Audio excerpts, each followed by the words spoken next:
Quand l'évangile de Marc raconte la parabole du grain de moutarde, il préfère à la figure de l'arbre protecteur la figure de l'ombre bienfaisante. À quoi assimiler le royaume de Dieu? Comme une graine de moutarde, quand elle est semée sur la terre, elle est la plus petite de toutes les semences sur la terre, et quand elle est semée, elle monte et devient plus grande que toutes les plantes. Elle fait de grandes branches, si bien que sous son ombre, les oiseaux du ciel peuvent faire leur nid. Marc 4, 30, 32. Pourquoi cette originalité?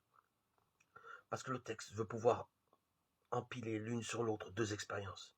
L'expérience que l'on fait en présence du roi Messie, l'expérience qui fait vivre le processus de germination. En faisant ce choix, le texte de Marc reprend de toute évidence une autre tradition de la théologie royale. Celle-ci est toute particulièrement attestée dans le livre des Lamentations, lorsque le peuple d'Israël fait mémoire du roi Messie qui lui a été enlevé.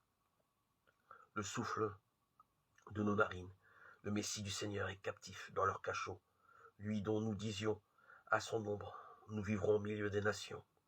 Lamentation 80. Ici, le texte biblique ne se préoccupe pas d'annoncer l'irruption du royaume de Dieu. Il fait justement la cruelle expérience d'un être dessaisi. Il préfère raconter le retentissement bienfaisant d'une expérience que l'on fait en compagnie du roi Messie. Dans le royaume de Dieu, on fait une expérience rafraîchissante, analogue à celle que l'on goûte à l'ombre d'une grande plante.